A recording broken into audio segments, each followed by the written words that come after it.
बहुत बहुत स्वागत है आप सभी का पढ़ाई करो ऑनलाइन पर। आज की क्लास में हम BA third semester political science यानी राजनीति विज्ञान के सिलेबस वाइज हम चर्चा करेंगे। आपको जो है political science BA third semester में आपको कौन कौन से चैप्टर आपको पढ़ना है, इसी पे आज की हमारी ये क्लास बेस रहेगी।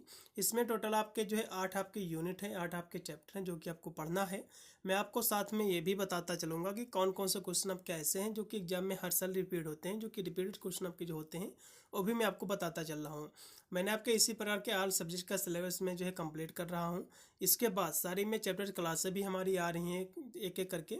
तो अब यदि आप बाद में वीडियो मेरा देख लें तो आपको जो है प्ले लिस्ट में आपको जाना है। इसकी सारी प्ले लिस्ट मैंने ऑलरेडी क्रिएट कर दी हैं। सारी हमारी वीडियो चाहे चैप्टर वाइज या फिर चाहे मॉडल पेपर हो या फिर इंपॉर्टेंट क्वेश्चन आंसर के हो, तो सारी क्लासें हमारी जो है उसी जो है प्ले लिस्ट में ऐड होती जाएंगी। हमारे चैनल पर कोई भी आपको जो है एक भी रुपये आपको नहीं देना है फ्री में, ना तो कोई बेच लेना है। फ्री में यदि मेरा आप एक ही वीडियो देख के चले जाओगे, कोई यदि हम मॉडल पेपर ही सोल्व कराएंगे तो उससे भी आपका कल्याण हो जाएगा। आपका जो है 80 से 90% पेपर आप जो है सोल्व करके आ सकते हो, क्योंकि हमारा जो भी मॉडल पेपर होता है, मैं ऐसा कुछ भी नहीं कि पिछले साल का मॉडल पेपर उठाया उसको मैं सोल्व करा दिया, ऐसा कुछ भी नहीं। मैं पिछले 3 वर्षों के जो है पेपरों को उठाता हूँ, एक यूनिवर्सिटी की नहीं बल्कि यूपी की जितने भी विश्वविद्यालय में सभी यूनिवर्सिटी के पेपर को कलेक्ट किए हुए हूँ, सभी विश्वविद्यालय के पेपर को एनालाइज करता हूँ और उसमें सभी जो भी रिपीटेड आपके क्वेश्चन होते हैं तो उसी के बेस पे मॉडल पेपर जो है तैयार करता हूँ। इसलिए हमारी प्रत्येक क्लास जो है रिसर्च पर रहती है और यही सारे क्वेश्चन आपको अपने एग्जाम में देखने को भी जो है मिलते हैं। चलेगा, ना ज़्यादा समय गवाते हुए हम सीधे प्रश्नों पर चर्चा किए ले रहे हैं। ये आपका है BA third semester political science यानी राजनीति विज्ञान। इसमें आपको पढ़ना है पॉलिटिकल प्रोसेस इन इंडिया, यानी जो भारत में राजनीतिक प्रक्रिया पेपर का आपका टाइटल रहेगा। यदि आपको भी यही पेपर पढ़ना है, यदि आप यूपी से अन्य किसी स्टेट से देख रहे हैं, तब भी यही आपका भी सिलेबस होने वाला है। चलेगा, इसका हम फर्स्ट यदि हम चैप्टर की बात करें, इसके हम फर्स्ट यूनिट की बात करें तो फर्स्ट जो यूनिट है इसमें केवल एक ही क्वेश्चन आपका महत्वपूर्ण है, जो कि है कि भारत में लोकतांत्रिकरण की जो प्रक्रिया आपको समझाना है। तो ये क्वेश्चन आपके एग्जाम में बनेगा, केवल ये क्वेश्चन काफ़ी महत्वपूर्ण है। तो भारत में लोकतांत्रिकरण की प्रक्रिया की हम बात करें तो भारत में लोकतांत्रिक व्यवस्था की जो शुरुआत हुई थी 26 जनवरी 1950 को, जो कि संविधान जो है लागू किया गया था, ठीक है, घोषित हुआ था। तो इसी दिन में जो है हम, ठीक है, लोकतांत्रिक व्यवस्था है उसी दिन से शुरुआत हुई थी। और लोकतांत्रिक भारत बताता है कि चुनाव के माध्यम से प्रतिनिधियों को जो चुनने के लिए भारत के प्रत्येक नागरिक को बिना किसी पंथ या फिर जाति या धर्म या लिंग के भेदभाव के बिना वोट देने का अधिकार है। मतलब जो भारत में कोई भी किसी भी जाति का हो, किसी भी धर्म का हो, किसी भी लिंग का हो, तो उसको प्रॉपर जो है वोट देने का अधिकार है, अपना नेता चुनने का अधिकार है। यही लोकतांत्रिकरण की प्रक्रिया होती है, ठीक है। लोकतांत्रिकरण की प्रक्रिया जिससे द्वारा जो है एक राजनीतिक शासन प्रणाली जो है लोकतंत्र में बदलती है, इसी को हम लोकतांत्रिकरण जो है कहते हैं। इतनी आपको जो है परिभाषा लिखना है, और ज़्यादा हम इसके महत्वपूर्ण इसमें कोई विशेष क्वेश्चन है नहीं है। और लोकतंत्र के आयाम क्या है, ठीक है, लोकतंत्र के आयाम भी एग्जाम में क्वेश्चन बन सकता है। सामाजिक, आर्थिक, राजनीतिक स्वतंत्रता के बाद भारत में प्रणाली को जो आकार देने वाले कारक आपको बताना है, ठीक है। तो इस तरह से क्वेश्चन भी एग्जाम में देखने को मिल सकते हैं। फिर हमारा जो दूसरा यूनिट रहेगा इसमें आपको पढ़ना है भारत में संघवाद। भारत में संघवाद क्या है ये आपको जो है पढ़ना है। फिर इसमें पढ़ना कि गठबंधन किसे कहते हैं। गठबंधन सरकार, गठबंधन सरकार आपने सुना होगा, तो क्वेश्चन एग्जाम में पूछता है कि गठबंधन सरकार किसे कहते हैं या गठबंधन शब्द से क्या अभिप्राय है, इस तरह से क्वेश्चन बनेंगे। फिर है राजनीतिक दल किसे कहते हैं। फिर है कि पार्टी प्रणाली क्या है, ये भी आपको बताना है। तो भारत में सबसे पहले संघवाद क्या है, इस पर हम चर्चा के ले रहे हैं। संघवाद की जब भी बात आती है तो संघवाद का मतलब होता है कि केंद्र सरकार जो आपकी होती है और आपकी जो राज्य सरकार होती है, तो इसके बीच जो शक्तियों का जो बंटवारा होता है, ठीक है, जो पावर का बंटवारा होता है, इसी को हम संघवाद कहते हैं, ठीक है। तो भारत का संविधान जिसे राज्यों का संघ कहा जाता है और केंद्र और राज्यों के बीच विधायी जो कार्ययी और वित्तीय शक्तियों को इसमें विभाजित करता है ये संविधान, ठीक है। तो केंद्र सरकार और राज्य सरकार के बीच जो शक्तियों का बंटवारा होता है, इसी को हम जो है भारत में संघवाद कहते हैं। फिर इसमें अगला क्वेश्चन है कि गठबंधन किसे कहते हैं। क्वेश्चन काफ़ी महत्वपूर्ण है। तो गठबंधन सरकारें जो होती हैं जब विधानसभा या लोकसभा में किसी एक दल को, एक पार्टी को स्पष्ट बहुमत नहीं मिलता है, यानी सरकार बनाने के लिए उसको बराबर जो है सीटें नहीं उसकी आती हैं और अन्य किसी दल को आपस में मिला लेता है, ठीक है, उससे जो है गठबंधन करता है, जिस, ठीक है, उससे हाथ मिलाकर दल आपस में मिलाकर बहुमत प्राप्त करके सरकार का गठन करता है, सरकार बनाता है, इसी को हम गठबंधन सरकार कहते हैं। इस बार जो नरेंद्र मोदी जी जो कि प्रधानमंत्री बने थे, तो उनके पास पूरी जो है बहुमत नहीं थी, क्योंकि नीतीश सिंह से जो है बहुमत इन्होंने लिया, कई जो है इन्होंने जो है अलग अलग पार्टियों से इन्होंने अपना जो है बहुमत लिया जो है 2-3 स्टेट से, तब जाकर जो है प्रधानमंत्री जो है बने। तो यही आपका गठबंधन कहलाता है। ठीक है, अगला भी क्वेश्चन है कि राजनीतिक दल क्या है। तो राजनीतिक दल, इसमें कोई विशेष बताने की बिल्कुल भी आवश्यकता नहीं, सभी को पता भी होगा कि राजनीतिक दल क्या होते हैं। तो राजनीतिक दल जो है चुनाव में भाग लेने, सरकार बनाने के उद्देश्य से बनाए गए संगठित समूहों को कहते हैं। और ये दल जो है समान राजनीतिक विचारधाराओं और नीतियों को जो है साझा करने वाले लोगों के साथ जो है रहते हैं। ठीक है, तो इस तरह से आपको लिखना है। ठीक है, फिर इसमें अगला क्वेश्चन कि पार्टी जो है ये प्रणाली क्या है, पार्टी सिस्टम क्या है, आपको ही बताना है। तो पार्टी प्रणाली, क्वेश्चन जैसे कि शब्द से ही स्पष्ट हो जा रहा है कि पार्टी सिस्टम यानी पार्टी प्रणाली क्या है। तो बहुत सारी पार्टियां होती हैं, आपने देखा होगा भारत में हैं बहुत सारे, ठीक है, जो कि इलेक्शन लड़ती हैं, चुनाव लड़ती हैं। तो पार्टी प्रणाली का मतलब होता है कि राजनीतिक दलों द्वारा संचालित शासन व्यवस्था है, एक ऐसी प्रणाली है जिसमें विभिन्न राजनीतिक दल चुनाव में भाग लेते हैं और सरकार बनाने के लिए प्रतिस्पर्धा यानी जो संघर्ष करते हैं। फिर हमारा जो तीसरा जो चैप्टर रहेगा, हमारा जो तीसरा यूनिट है, इसमें आपको क्या पढ़ना है। इसमें आपके दिए हैं कि लोकतांत्रिक विकेंद्रीकरण का प्रभाव को पढ़ना है। शहरी और स्थानीय स्वशासन क्या होता है, क्वेश्चन काफ़ी महत्वपूर्ण है। शहरी और स्थानीय स्वशासन, स्वशासन क्या होता है, सबसे पहले इस बिंदु पर आप ध्यान दीजिए। स्वशासन का मतलब होता है स्वयं का शासन। ठीक है, स्वशासन का मतलब होता है कि स्वयं का शासन। तो आपने देखा होगा कि किसी क्षेत्र में लोगों द्वारा अपने जो है निर्वाचित प्रतिनिधियों के माध्यम से स्थानीय मामलों का प्रबंधन करना, यही आपका स्थानीय स्वशासन कहलाता है। ठीक है, तो इस तरह से आपको जो है लिखना है कि स्थानीय स्वशासन किसे कहते हैं और जो है शहरी स्वशासन किसे कहते हैं।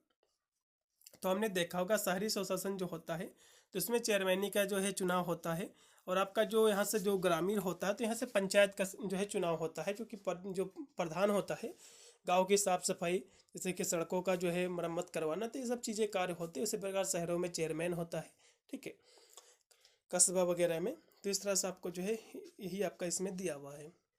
तो जो इसमें जो इलेक्शन होता है, चाहे वो जो है प्रधानमंत्री वाला हो या फिर जो है ग्राम पंचायत का, तो इसमें स्वशासन का मतलब होता है स्वयं का शासन होता है, मतलब आप अपनी स्वेच्छा से उसको जो है प्रधान बनाते हैं और देते हो। तो इस तरह से जो है इसी को स्वशासन कहा जाता है, चाहे वो शहरी हो या फिर आपका जो है ग्रामीण हो, ठीक है, स्थानीय हो। फिर इसमें है भारतीय संविधान का 73वां और 74वां जो है ये जो संशोधन अधिनियम है, ये क्या है, ये भी क्वेश्चन एग्जाम में जो है देखने को मिलेगा। पिछले साल काफ़ी विश्वविद्यालय में क्वेश्चन पूछा भी गया है, महात्मा गांधी काशी विद्यापीठ में भी रिपीट हुआ था, डॉक्टर राम मनोहर लोहिया आबाद यूनिवर्सिटी में भी क्वेश्चन पूछा गया था। तो ये क्वेश्चन आपके एग्जाम में देखने को मिलेंगे। तो इसमें 73वां संशोधन अधिनियम, जो कि दोनों के दोनों जो अधिनियम है 1992 में जो है पारित हुए थे। अब जो 73वां जो संशोधन अधिनियम है ये क्या है, पहले समझ लो। तो 73वां जो संशोधन अधिनियम है ये ग्रामीण स्थानीय स्वशासन से संबंधित है। किससे संबंधित है, ये ग्रामीण जो है गांव से संबंधित है। जो 74वां है ये नगर पंचायत से संबंधित है, आपके शहर से संबंधित है। किससे संबंधित है, नगर पालिका से संबंधित है।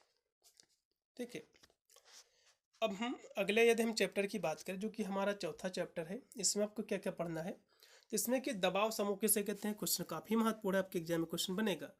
कि प्रेशर ग्रुप किसे कहते हैं, इस क्वेश्चन की 100% है गारंटी कि आपके एग्जाम में बनेगा क्वेश्चन। फिर मतदान व्यवहार के निर्धारक क्या है, मतदान किसे कहते हैं, एग्जाम में क्वेश्चन पूछ सकता है।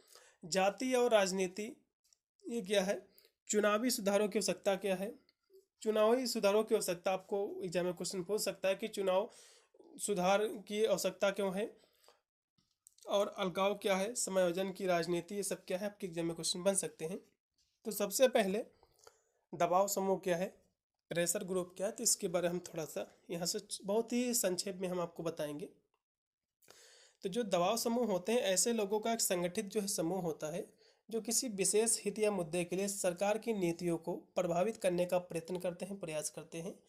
और केवल वे सीधे चुनाव में भाग नहीं लेते हैं, वे चुनाव में बिल्कुल भी भाग नहीं लेते हैं, बल्कि राजनीतिक सत्ता हासिल करने की कोशिश भी नहीं करते हैं। मतलब जो ये दबाव समूह होते हैं, सरकार से कोई भी अपना काम करवाना हो तो उससे जैसे कि धरना देना, ठीक है, तो इस तरह से दबाव बनाते हैं सरकार के ऊपर, जिससे जो है कार्य करवा लेते हैं। जैसे कि आपने देखा होगा अभी स्कूल का मुद्दा आया था तो काफ़ी स्कूल बंद हो रहे थे, तो इसमें कहीं ना कहीं देखा है तो प्रेशर ग्रुप में जो है दबाव समूह भी थे, कुछ राजनीतिक पार्टियां जो कि विपक्ष थे, उन्हीं के कारण जो है स्कूल जो कि बंद कर रहे थे योगी जी, उस पर रोक लगी है। तो विपक्ष का होना मेरे हिसाब से काफ़ी अच्छा है। यदि विपक्ष नहीं होगा तो जो है तानाशाही शासन लागू हो जाएगा, यानी जो है जितने भी जो नेता होंगे, जो सीएम होंगे, या फिर जो है अपने पद का जो है दुरुपयोग करना स्टार्ट कर देंगे। इस तरह से आपके क्वेश्चन जो है एग्जाम में बनेंगे। अब हम अगला क्वेश्चन देखेंगे कि भारत में धर्म और राजनीति, तो धर्म के आधार पर राजनीति होती है, जाति के आधार पर राजनीति होती है। तो अब तो धर्म के आधार पर भी होने लगी है, तो जिस धर्म के ज़्यादा लोग उसके जीतने की संभावना ज़्यादा होती है, जिस जाति के ज़्यादा लोग होते हैं, हमने देखा होगा प्रधानी के इलेक्शन वगैरह, तो जिस जाति के लोग ज़्यादा होते हैं वही प्रधान बनता अधिकतर, ठीक है। तो ये कहीं ना कहीं देखा जाए तो एक बहुत बड़ा फैक्टर है, ठीक है, आपके एग्जाम में क्वेश्चन बन सकता है। फिर इसमें अगला क्वेश्चन कि धर्म निरपेक्षता पर आपको पर बहस, मतलब धर्म निरपेक्षता किसे कहते हैं, आपके एग्जाम में क्वेश्चन बन सकता है। तो धर्म निरपेक्षता की यदि हम बात करें, धर्म निरपेक्षता का अर्थ होता है कि राज्य का किसी विशेष धर्म के प्रति पक्षपात न करना, यानी जो है किसी एक धर्म का जो है आदर सम्मान किए बिना सभी धर्मों का सम्मान करना, यही आपका धर्म विशेषता कहलाता है। इतनी परिभाषा आपको जो है लिखना है। फिर अगला इसमें क्वेश्चन है कि महिलाओं, जाति और वर्ग के सम्मान के साथ सकारात्मक कार्यवाही आपको जो है नीति आपको लिखना है। तो इसमें क्वेश्चन बनता है कि महिला सशक्तिकरण क्या है, महिलाओं में जो है क्या सुधार हुआ है जो है, तो ये सब चीज़ें एग्जाम में क्वेश्चन आपके बनेंगे। फिर इसमें अगला क्वेश्चन की हम बात करें, क्योंकि हमारा जो अगला चैप्टर रहेगा 7, इसमें आपको पढ़ना कि राष्ट्र निर्माण की चुनौतियाँ, इसमें जातीयता, भाषा, क्षेत्रवाद, जातीय बहुसंख्यक, अल्पसंख्यक, सांप्रदायिकता और जो है भ्रष्टाचार। तो राष्ट्र निर्माण में बहुत सारी चुनौतियाँ होती हैं, जैसे कि जातीयता की चुनौतियाँ, भाषा की चुनौतियाँ, क्योंकि भारत में सभी प्रकार की जो है भाषा भी बोली जाती है, तो एक प्रकार की चुनौती होती है। किसी भी देश की यदि एक भाषा होगी तो कहीं ना कहीं देखा जाए देश वो अच्छा होगा। यहाँ पर विभिन्न प्रकार की भाषाएं बोली जाती है, कोई किसी भाषा का सम्मान नहीं करता है, किसी को गाली देता, तो इस तरह से राष्ट्रीय जो निर्माण है उसमें एक प्रकार की बाधा उत्पन्न होती है। और जात हो गया, क्षेत्रवाद हो गया, जाति, बहुसंख्यक क्या है, अल्पसंख्यक क्या है, सांप्रदायिकता क्या है, और जो है ये सब क्वेश्चन, भ्रष्टाचार, ये सब क्वेश्चन आपके एग्जाम में बनेंगे। तो सबसे पहले जो बहुसंख्यक है किसे कहते हैं, तो बहुसंख्यक जिसकी संख्या ज़्यादा होती है इसको बहुसंख्यक कहा जाता है। जैसे कि भारत जो है इसमें जो हिंदुओं की संख्या सबसे ज़्यादा है, जो है मुसलमानों और सिख ईसाइयों से सभी से संख्या जो है हिंदुओं की ज़्यादा है। तो हिंदू आपके जो है बहुसंख्यक है, हिंदू क्या है, हिंदू आपके बहुसंख्यक हैं, और जितने भी धर्म के लोग हैं सभी आपके अल्पसंख्यक हैं, ठीक है। फिर से मैं अगला क्वेश्चन की सांप्रदायिकता क्या है, क्वेश्चन आपके एग्जाम में बनेगा। तो सांप्रदायिकता जो है धार्मिक या सामुदायिक आधार पर समाज को विभाजित करना और एक समुदाय को दूसरे के खिलाफ जो है खड़ा करना, इसी को हम कहते हैं सांप्रदायिकता कहते हैं, ठीक है। इतनी परिभाषा आपको लिखना। फिर इसमें दिया हो कि भ्रष्टाचार, भ्रष्टाचार का बहुत ही छोटा सा अर्थ होता है जिसका आचरण भ्रष्ट हो जाता है, इसी को हम भ्रष्टाचार कहते हैं, ठीक है। भ्रष्ट आचरण वाला को हम भ्रष्टाचार कहा जाता है। इतनी परिभाषा आप अपने शब्दों में भी बनाकर लिख सकते, कोई भी दिक्कत नहीं है, ठीक है। यानी जो है यानी बुरा या जो है बिगड़ा हुआ आचरण, इसी को भ्रष्टाचार कहा जाता है। अगला फिर इसमें जो लास्ट का आपका चैप्टर है, जो आपका यूनिट है, इसमें आपको पढ़ना है कि दल बदल की राजनीति आपको बताना है, राष्ट्रपति शासन की राजनीति भी आपको जो है बताना है। तो दल बदल की जो राजनीति है ये क्या है, तो दल बदल की राजनीति मतलब जो है आप पहले किसी दूसरे दल में थे, किसी दूसरे पार्टी में थे, और अब जाकर आप दूसरे पार्टी में शामिल हो गए, तो ये दल बदल की राजनीति कहलाती है, ठीक है। यानी दल बदल की राजनीति, जिसे जो है दल बदल भी कहा जाता है, एक ऐसी जो है राजनीतिक प्रक्रिया है जिसमें कोई निर्वाचित प्रतिनिधित्व जैसे कि विधायक या सांसद या किसी अपनी पार्टी को छोड़कर किसी दूसरी पार्टी में शामिल हो जाता है, इसी को हम कहते हैं दल बदल की राजनीति। आप एग्जाम्पल के लिए ले लो हेमंत बिस्व शर्मा, अभी मैं तो मुख्यमंत्री की मैं सीधे बात कर रहा हूँ, तो जो कि असम के जो है मुख्यमंत्री जी हैं, तो वे जो है पहले कांग्रेस से थे जो कि अब बीजेपी में हैं, तो ये भी जो है दल बदल की राजनीति ये भी होती है। आप यूपी में ले लो, बहुत सारे ऐसे नेता हैं जो कि सपा में थे बीजेपी में हो गए हैं, तो इस तरह से जो है ये पार्टियां छोड़ते रहते हैं अपने निजी स्वार्थ, अपने लाभ के लिए। तो ये दल बदल की राजनीति कहलाती है। ठीक है, तो इस तरह से आपको लिखना है।